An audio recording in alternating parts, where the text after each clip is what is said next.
Good afternoon, sir. My name is Dhaval Pandav. I'm from collegedunia.com. A very warm welcome to our interview series, which is called Thoughts on Education, where we interview with the various dignitaries such as owners, VCs, principals, HODs, and teachers. Before I proceed with this interview, I would request you to give a brief introduction about yourself. Sir. Hi, good morning and good afternoon. I'm K.V Ramakrishnan. I was associated with the industry for about 4 decades. I was a senior functionary in the Reserve Bank of India, and I was deputed to an NBFC called STC, Securities Trading Corporation of India, which actually formed. And then I was the head of the treasury and into a lot of finance activities. And I retired there as a general manager, and then just missed my managing director's position. And after that, I've been consulting for a few companies. And then I also am associated with a few institutes where I teach finance. And one of the prominent institutes is the Vivekanand Institute for Business Management.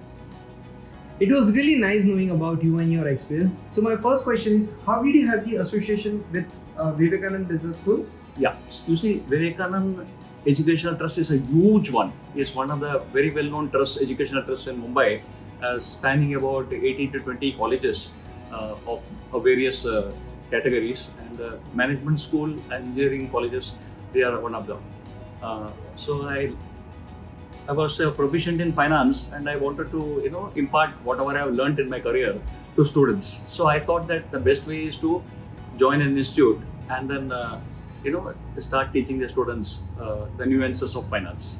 So I joined Vivekanand as a visiting faculty in the year 2016. And then since then I've been teaching advanced subjects like derivatives, capital markets, international finance, mergers, acquisitions, investment banking, etc. So that has been my journey, and it has gone for the last 7 years. I'm quite happy and satisfied that I'm able to impart excellent knowledge to students. How do you prepare students for the world of work? Yeah, you see, this world of work requires very elaborate preparation. What happens is students, they have to start from the basics. So they come to the institute, they have some background by way of the graduation, but then what they have to prepare themselves is for the world of corporate. So they will have to learn management techniques in the management courses, and they have to prepare themselves for higher things, not just the basic level functions. And so what we do is we actually teach them the basic concepts first in management with relation to finance, and then we go ahead and then teach them a lot of practical aspects. Like we prepare case studies for them, we give them assignments, we give them live projects, and then we take them for visits to various industries like exchanges, stock exchanges, financial institutions, the central bank of the country, Reserve Bank of India, etc. And then actually all the work goes on there, all the functions go out there. We actually make them see. So they develop a broad vision. So far what they have not learned and what they have not understood, it will be inculcated in them, and they will prepare themselves for the corporate world. So it's a step-by-step process, but then it culminates in very big things. What is your emphasis for classroom delivery? Yeah, classroom delivery actually it should appeal to the students first of all. The thing is, it's a gap of knowledge. We deliver knowledge; they have to take knowledge. Number of students, they also have they know a lot of things nowadays. Okay, they are very smart, but then the entire crux of the matter lies in their getting wholesome, holistic education. So that means they have to learn the theoretical and practical aspects of every subject, and then they have to be ready for corporate world.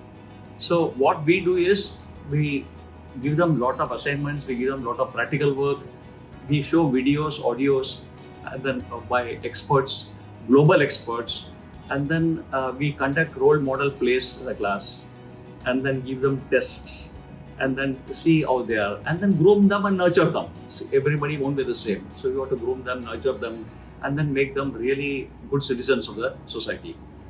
It's not to never to underestimate the governance aspect.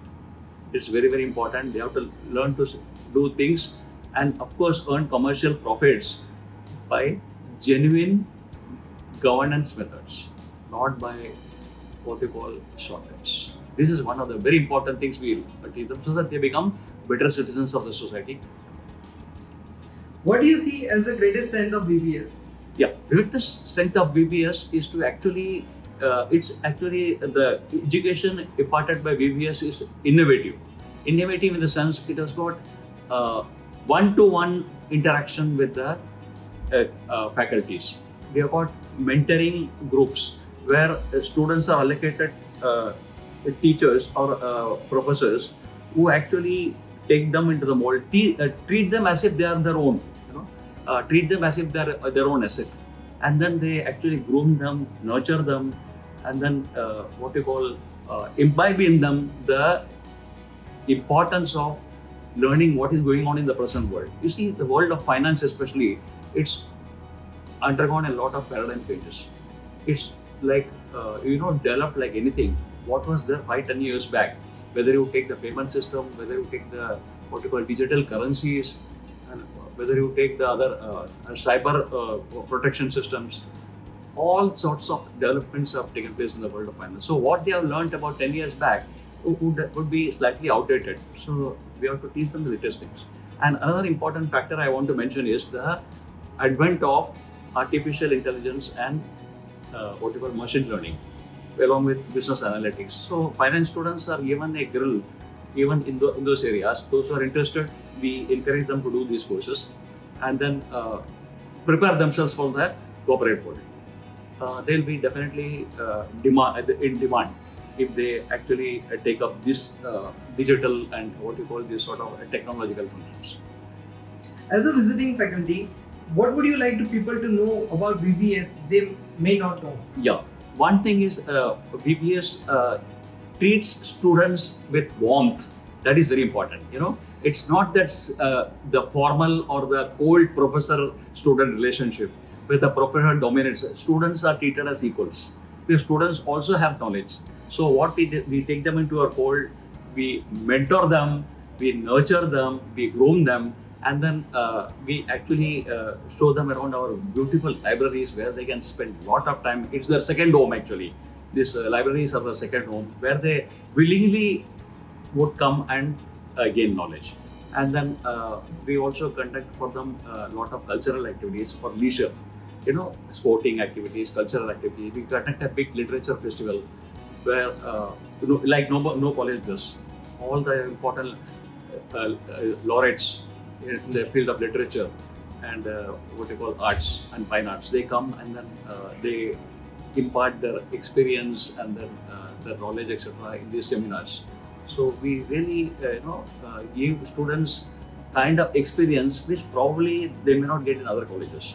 And then the friendly way of treating the students, and then teaching them subjects in a very innovative way, not the usual way, in a practical way by conducting role model exercises, and then even live what we call projects, etc. in conjunction with companies. For example, what we do is we tie up with these exchanges and then with clearing agencies, etc. And then situational analysis. Suppose they have some problems, etc.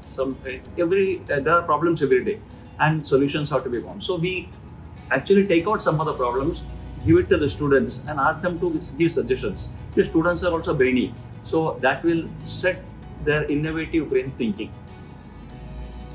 Any suggestion you would like to give to the current youth and aspiring students? Yeah, I always tell the current youth, you see, leisure is one thing, but actually this current youth, the stage at which they are, it is not the time for total leisure.